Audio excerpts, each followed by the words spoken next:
To figure out where this dream begins and ends is impossible, my friends. As we travel through the canyons of then and when, we remember, what is the cause that we defend? What is the cause that we defend? Okay, we are marching against racism, sexism. The misogynist in chief is still in the White House. And also, we had some huge wins, and we've got over 100 women in the House now. That only represents 25%, though, of the House of Representatives. And women are 51% of the population. So we've got a lot of work to do. Also, this is serving as a fundraiser for Planned Parenthood. Please be generous. We just got this magnificent new clinic in Hudson. So, and Shelley Hegan, the CEO of that organization, will be speaking. Proud to introduce the woman who this organization has earned our support today. As I said, this is a fundraiser for the Planned Parenthood Clinic in Hudson.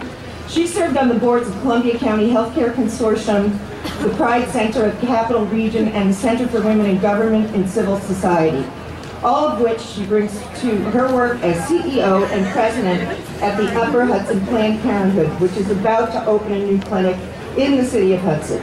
This is Shelley Hegan.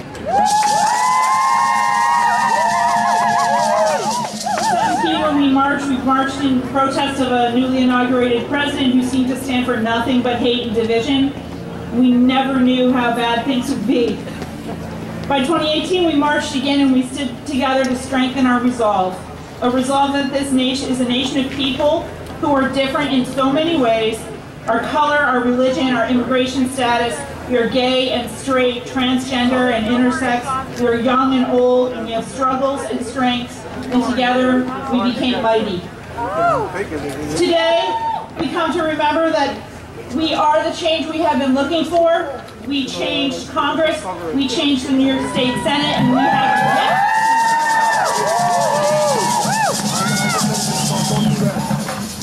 I'm going to skip that because I really want to keep you moving. Planned Parenthood believes in the inherent power of all people.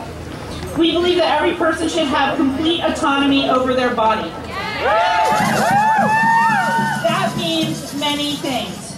It means you have the power to say that your body and your soul don't match up, and you can come to us to seek hormones to support your gender identity. But hormone therapy is only the beginning. We also worked for nearly a decade to pass the Gender Expression Non-Discrimination Act, and last week it passed in the New York State Senate. Supporting bodily autonomy of our patients also means that we stand against conversion therapy. And last week, a statewide ban on conversion therapy was passed in New York State. Hormone therapy is healthcare, and we are glad to provide this service at all of our health centers, including right here in Hudson. Bodily autonomy also means deciding when and if to have children. And after over a decade, we stand poised to pass the Reproductive Health Act in New York State next Tuesday. Ensuring that the protections of Roe v. Wade continue for all New Yorkers, no matter what they try to do to us in Washington and what the Supreme Court decides to do to us across this country. Abortion is health care. And in New York State, our laws will soon reflect that. Bodily autonomy also means supporting our patients to live long and healthy lives. That is why we offer pre-exposure prophylaxis, also called PrEP. PrEP is a life-saving drug that keeps people who don't have HIV from contracting it when exposure is anticipated. Loving couples who've lived in fear of one partner infecting the other can now be free of that worry. Sex workers who cannot control the exposures they may face can stay healthy. PrEP is healthcare, and it is available right here in Hudson. Bodily autonomy is also freedom from assault, harassment, and rape. We support our patients who need somewhere to turn when their autonomy has been taken away from them. We will stand with them. We will hold them close. We will find ways to help them be safe and get the care they need without judgment. But bodily autonomy also means being able to say what has happened to you, and to know that it will be heard, and the law will punish those who threaten your autonomy and threaten to take it away. That is why we stand for the Child Victims Act. A policy that will simply take away barriers for survivors of childhood assault who wish to report their crime. We all need to stand for this accountability in our communities and in our churches. When children are victimized and nothing is done, something is very, very wrong. And this bill should pass in the New York State Senate this month after years of advocacy and no action. The New York State Senate is finally passing legislation that affects real people and their lives and their rights to their bodies, their stories, and their futures. And that is happening because we marched. It's because we organized, and it's because we voted. This is not a wave. This is a full-on rising tide, and we need to be ready. We need to keep holding representatives accountable, and we need to remember that when we marched together. Forevermore, we are in this together.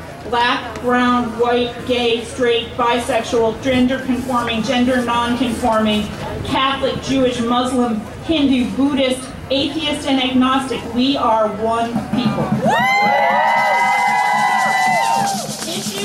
Of violence and discrimination are all of our issues. Issues of equity and opportunity are all of our issues. We have come so far, and we will do it together. Thank you for listening.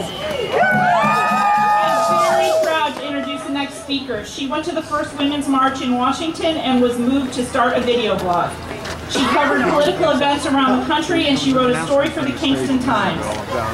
She stood up and spoke on FASO Fridays, and she's standing up and speaking out today with a totally different perspective. And she is 12. Hi. My name is Maitreya. I'm here, like you, to show that the country is more than the man sitting in the White House. America is more than him. But if we had just sat back and watched, the world would never know that we, as a nation, are still a force of change, progress, and hope. If we had just sat back and watched, there wouldn't be 41 new Democrats in Congress right now. Because when we the people want change, we make change. I remember the first Women's March 2 years ago, and though a lot has happened since then, the same passion that I felt then, I feel now. The name for this march couldn't be more perfect. Women march on, Hudson. We march on. We march on for equality. We march on for fairness in government. We march on for knowledge and a lack of bigotry. We march on because we want Trump to grow up. I'm in 7th grade, wanting the president to at least act my age if acting is almost too hard. We march not just for ourselves, but for the voiceless. And will we stop marching? No. Last year, before the midterms, I spoke about how we have the congressmen who didn't represent us. I am very proud to say that now we have a congressman who represents us and will listen. So when people like the ones in Fox News call us radical and naive, it's just noise. They're just scared because the people do have the power. Repeat after me. The people have the power. The people have the power. The people have the power. The people have the power. And when we unite, there is nothing we can't accomplish. Thank you. I'm here to introduce an incredible woman.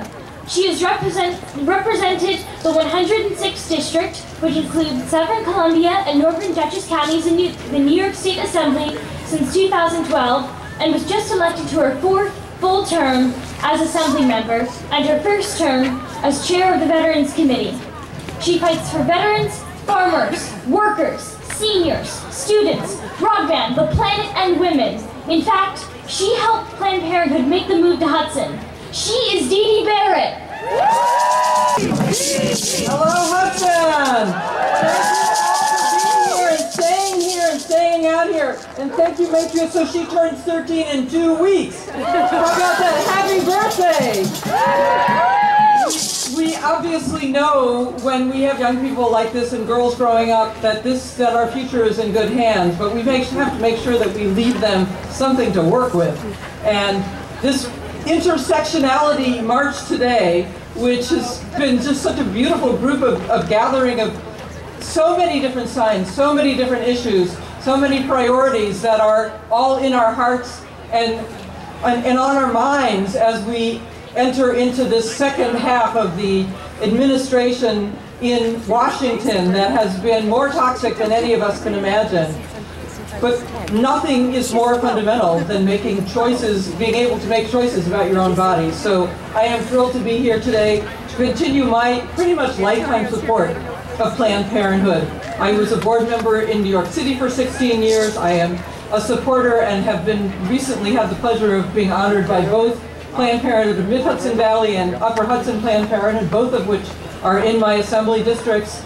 And the work that Planned Parenthood have done for a century have changed the way that women live in our country and in the world, but that work is still at risk.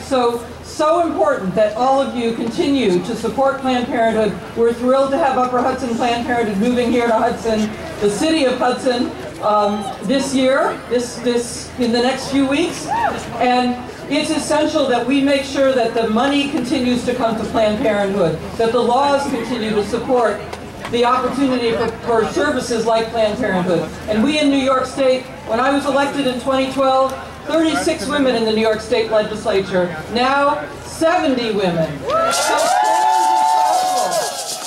we have 2 women majority leaders, Andrea Stewart-Cousins in the Senate and Crystal Peoples-Stokes in the Assembly. We have a changing face that's more diverse than ever. I think the New York State Assembly is probably the most diverse body pretty much anywhere.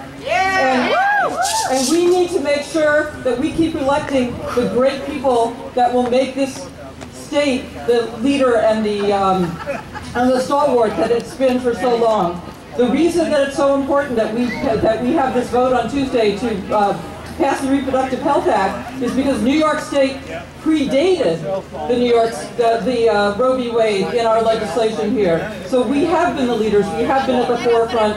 Now it's time that we catch up, make this happen, and continue to lead forward. Thank you all for being here.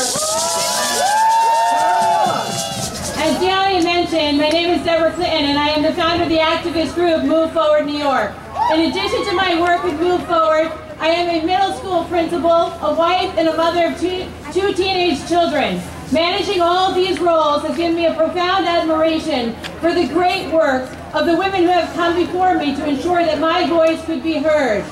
It was 100 years ago that strong, determined women saw decades of hard work pay off, so they were finally given the long overdue right to vote in this country. This was not an easy journey, but proof that determined citizens can achieve progress. So here we are participating in our 3rd Women's March since Trump took office. We march because so many of the issues that we brought forth in 2017 are still critical today. And now, to make matters worse, our Russian puppet president proudly shut down our government because he can't get the funding to build a worthless wall. One that we all know wasn't such an emergency when Paul Ryan was Speaker of the House. With all these realities and more, we come here to march because we know we do make a difference. Move Forward New York worked with many of you to bring about change. Together, we brought about a blue wave in 2018. We helped flip our Congress seat. And now have a representative who will listen to our needs and fight for what is right. In 2018, we also brought change on a county and state level. Personally, I am proud to have worked on the Figueroa campaign, ensuring that Ulster County would now have a new sheriff that will treat everyone with equality and serve the entire community with a progressive approach. state senate by electing people like Jen Metzger, and we are already seeing the benefits of this change. Together, we made this happen. As we move into 2019, we must continue to encourage our young people, like the girl we saw earlier, a powerful 12-year-old. Let's continue to guide them on a path of activism, empower them to know that their voices matter, that they are our future. Teach them to stand up and challenge the status quo. We need to hold up our daughters and our granddaughters and make sure they know they are valued as much as any man. And we must raise our sons and grandsons to be feminists. Teach them to support strong women and to respect women who hold office. Make this a new normal. As we prepare to make a difference this year, Move Forward New York will continue to be committed to our 3 core principles: education, collaboration, and activation. We will continue to educate people on the issues, providing opportunities to meet and hear from candidates and understand the importance of every election. We will collaborate with our elected officials and other fellow activist groups because we are stronger and more effective when we work together. And we will activate people. We will call Cuomo to support early voting reforms, encourage people to help with campaigns, hold fundraisers, knock on doors, do whatever it takes. We must continue to move forward, and I hope you will join me as we continue to lead the way. Together we will ensure our country is a land of opportunity for all.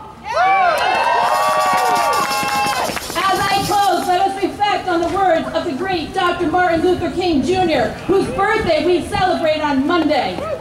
If you cannot fly, then run. If you cannot run, then walk. If you cannot walk, then crawl. But whatever you do, you have to keep moving forward. Thank you, and march on! And we are out here when it is freezing and a storm is coming because we know that we can keep on making a difference. And that people like Dee and people like Antonio cannot succeed if we are not behind them, beside them, and in front of them, making sure that we stand up and we show up all the time.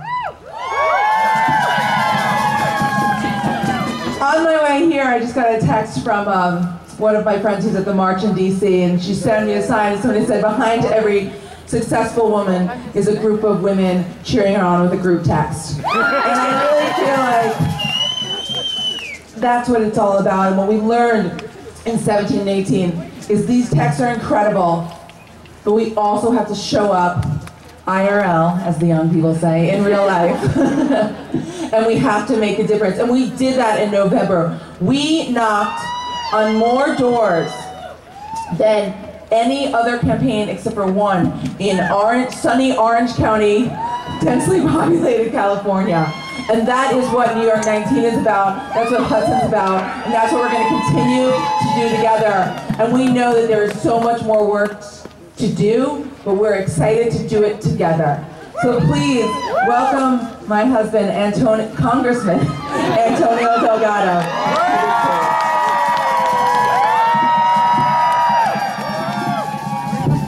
How's everybody doing?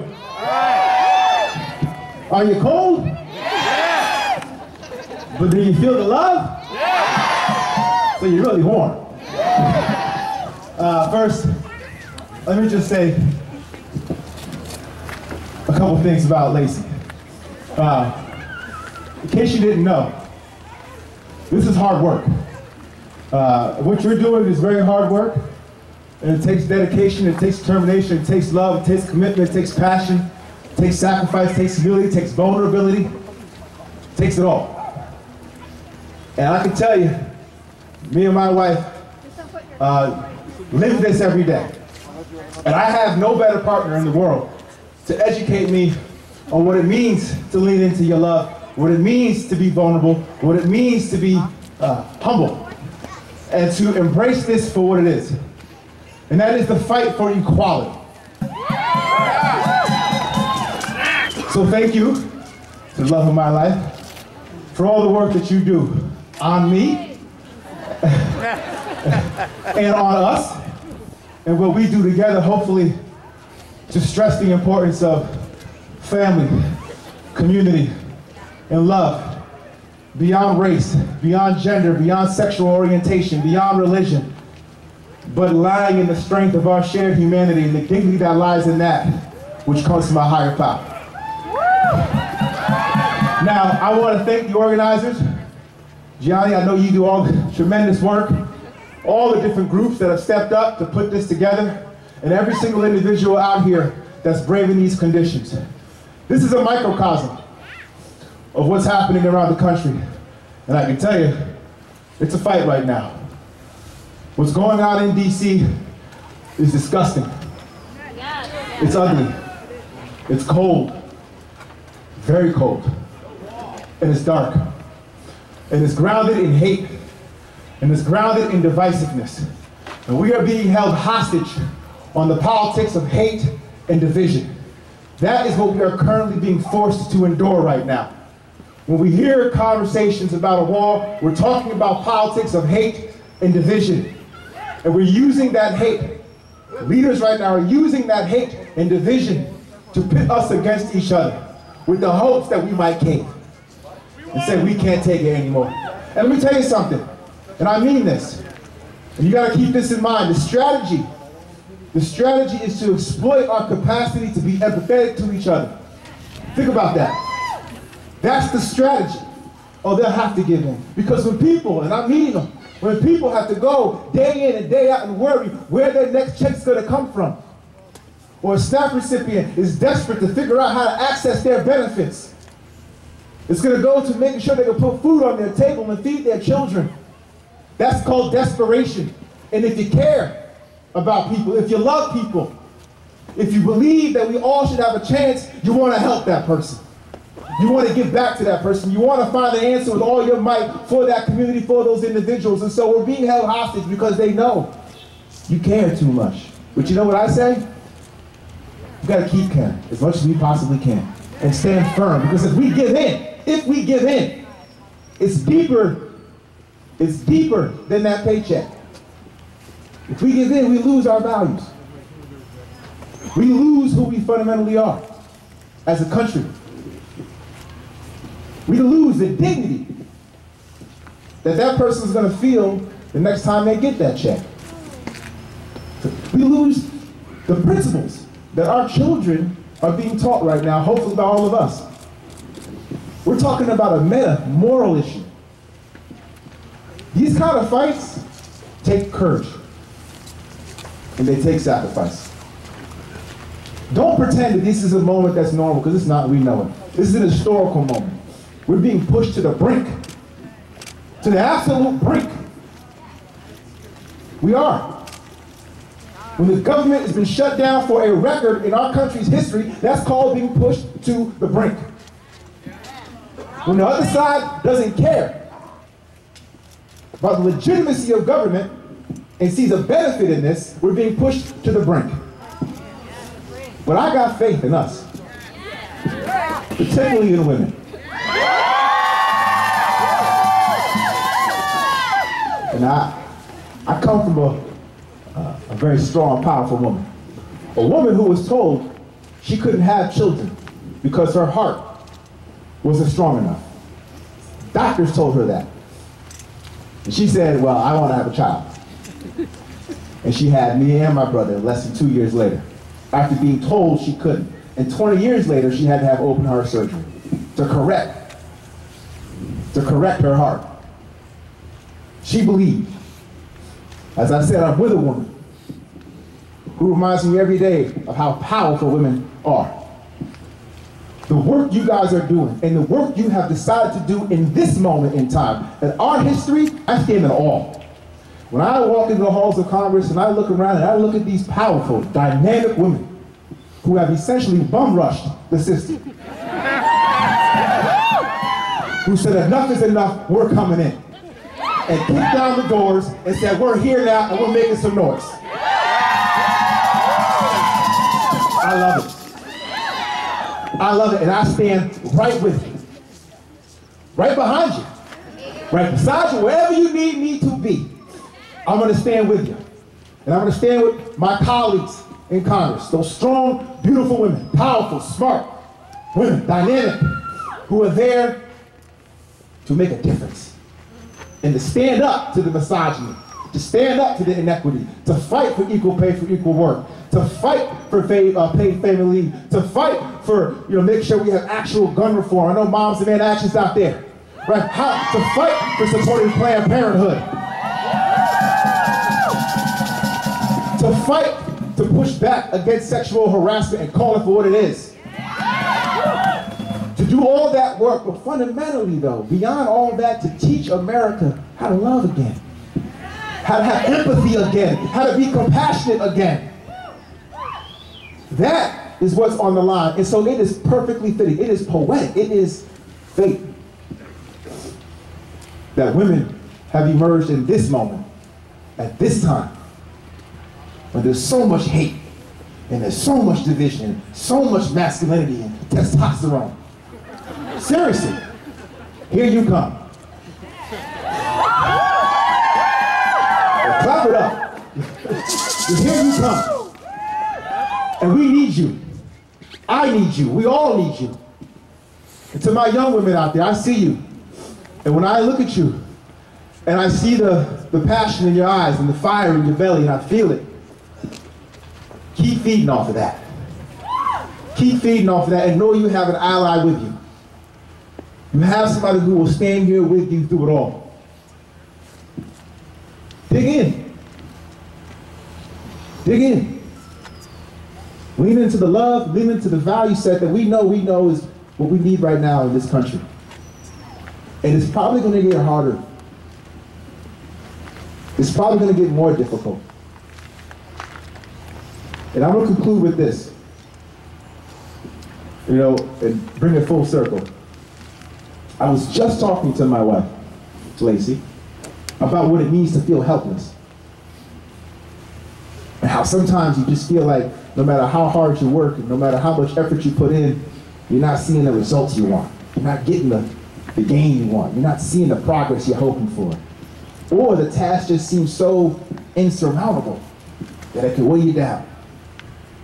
When you want so much, but it feels like it's going to take too much, or you don't have enough to give to get it. What that can do to you. The only way through that, I've learned through this process, is to understand that you can't find all that power just in yourself. You can't just run inside yourself and try to find that power. You gotta look to your community. You gotta look to your family, to your friends. You gotta find your allies. You gotta lean in together, and you gotta come together and feed off of that and create a frenzy. That's how you do it. So what you're experiencing right now, what you're doing right now, is exactly that. And when we go home tonight and leave and the snowstorm comes, I want you to meditate on this. Own this. Soak up this experience with you. Because this is what's going to continue to fuel us through the hard times. Know that we're all in this together. We all care enough to come out here now to speak up and stand for what we believe in. So thank you. Thank you for believing in your power. We must continue to believe in our power. And I will continue to fight for our collective power and give government back to the people and make sure it's for the people, all people. I love you. I love you. I love you. Thank you. If you don't know us, Moms Demand Action is a grassroots organization dedicated to gun safety and gun sense legislation. In America, every day, nearly 100 of us are victims of gun violence. In 2018, Moms Demand Action registered 100,000 new voters. We had 1.2 million conversations with voters door to door and at our phone banks. We endorsed 43 candidates in head-to-head races with NRA-backed candidates, winning 33 of those contests. 1,000 candidates who ran across our country this year ran as gun sense candidates and won their races, including Governor Cuomo and our own Antonio Delgado. 2018 proved that a gun sense platform reflects the will of our voters. And as 2019 began, our 116th Congress swore in a record 131 women candidates. What do these historic results mean for us? It means for the first time since Columbine, since Sandy Hook, since Pulse Nightclub and Parkland, meaningful, effective, gun sense legislation is possible across our nation in 2019. How does this happen? Because Moms Demand Action show up in every state house, talking with our legislators and shining a bright, bare light bulb on the consequences of stand your ground, guns in the hands of people who elude a background check. Today, we are 5 million strong, a diverse coalition of moms, dads, LGBTQ, people of every color and every religion. If you want a job done, you get a mom. Moms never quit. The cold doesn't stop a mom. Moms persist, and moms will be in the fight and on the ground every day until the tide of gun violence in our country is a thing of the past. Thank you! Hello, everyone. My name is Tiffany Garriga. Yes, it is. I'm the majority leader of the council, second ward alderman, an activist, and a public servant. I'm happy to be here today. With the history of women, we have come a long way. Now more than ever, us women, not only do we need to stand together, we need to stay together and be strong and continue to fight. And do not let what's going on in our government today divide us. Women and children of color are under attack, from Sandra Bland to immigrants, children in cages. We must work together to stop the injustice.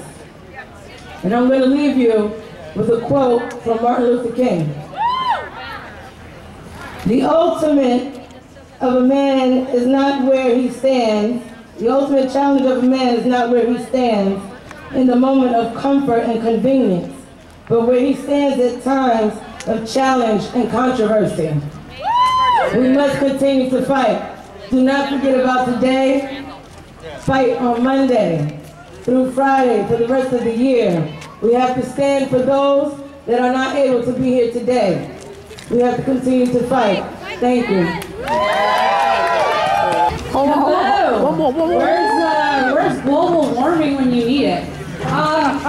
So I'm Crystal Ford. I'm here volunteering on behalf of Citizens Climate Lobby. 2 years ago, after going to my first Women's March, I vowed I was going to fight injustice and inequality. So I chose to focus on climate change, because climate change is a women's issue.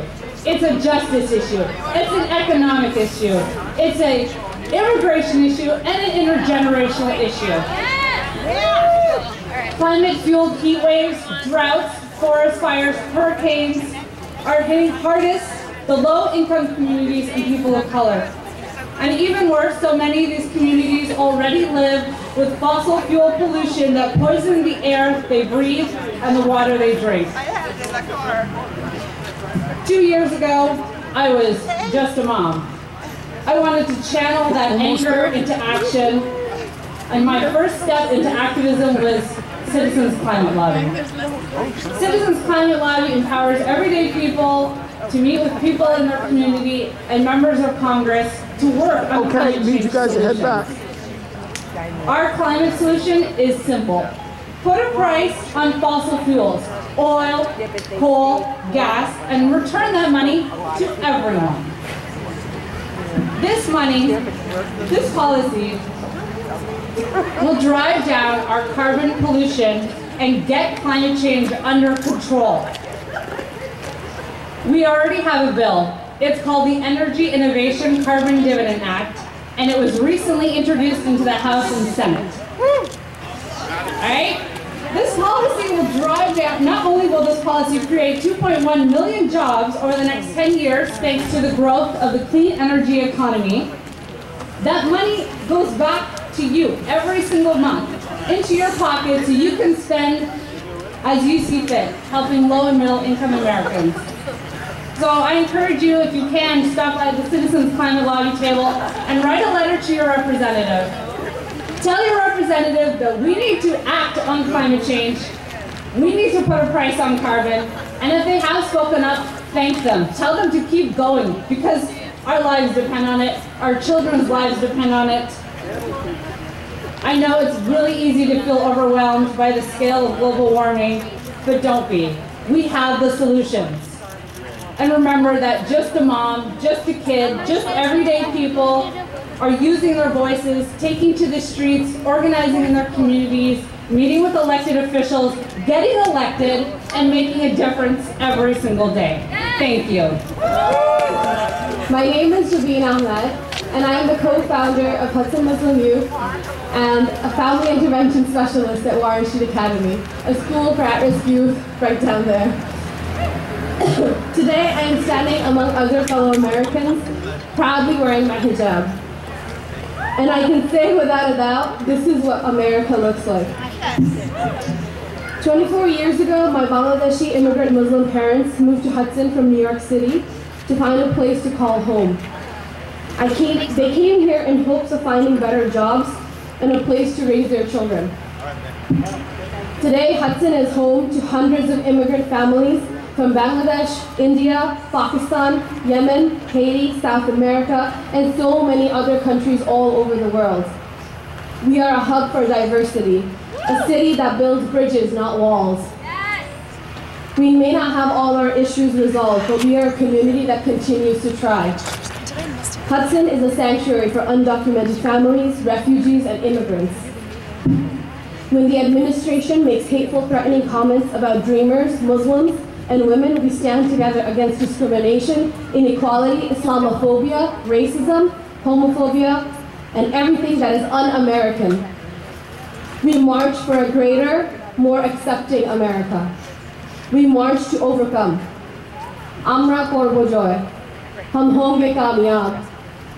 Safa nataghallabu. Nava trikom se. We shall overcome. Thank you. I am Janelle Marina Mendez, and I'm a survivor of military sexual trauma. When I was 17 years old, I was the victim of a series of sexual violence. I was raped by my superior in the United States Marine Corps. After all of that, I was a victim of retaliation and harassment, which was so severe that I ended up with post-traumatic stress disorder. I was then charged with underage drinking and thrown in military jail for reporting my rape. The retaliation and harassment I faced resulted in me becoming homeless and on drugs. And by God, I was able to survive and make a life for myself. Today, I still struggle with post-traumatic stress disorder, and I often relive those painful memories in my day-to-day life. While I questioned a few times if I would make it, the VA has been instrumental in helping me manage my PTSD episodes that often cause me deep levels of pain. 1 in 4 women in the military report being victims of military sexual trauma. Many more do not report the sexual assault and harassment due to the culture of toxic masculinity that drives our military, and because the judicial system is stacked against us. Beyond the profound shame and humiliation that a veteran who's experienced military sexual trauma has to deal with, an MST veteran is also vulnerable to legal injustices. In the military, your chain of command is also your legal system. The person who raped you could easily be the person who is writing your court-martial or determining your future orders. 53% of homeless female veterans are victims of military sexual trauma. When a person reports sexual violence, they risk losing everything, including their military benefits.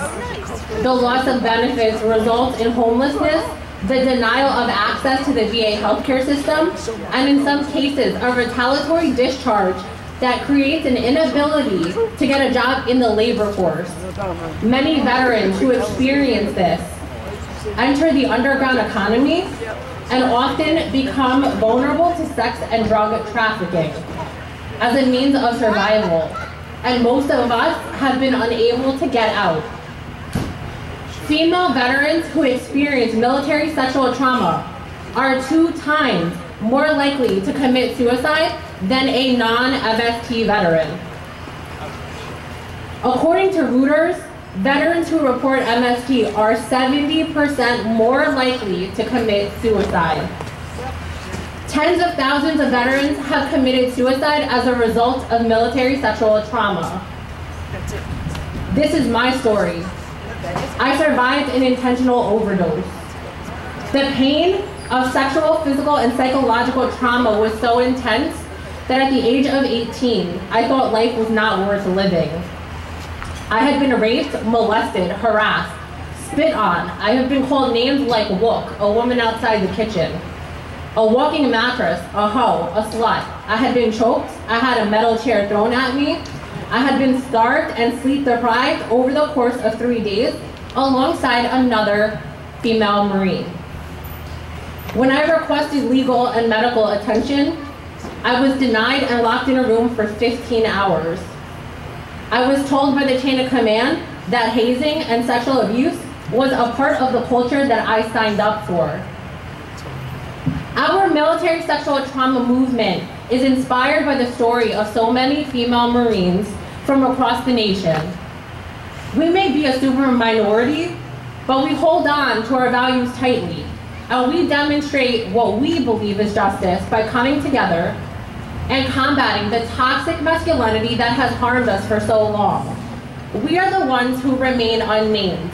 We are the veterans whose stories remain untold. And this is why we are at a crossroads today. Now, we are writing a new story together. Yes. One of progress, inspiration, and compassion. We're looking to bring a Bill of Rights for the victims of military sexual trauma to Congress to pass laws that protect survivors. Yes. We have a new generation of young people who are entering the United States military who deserve to be protected. Visit JanelleMendez.com, JanelleMendez, to learn more and join our cause. Yeah!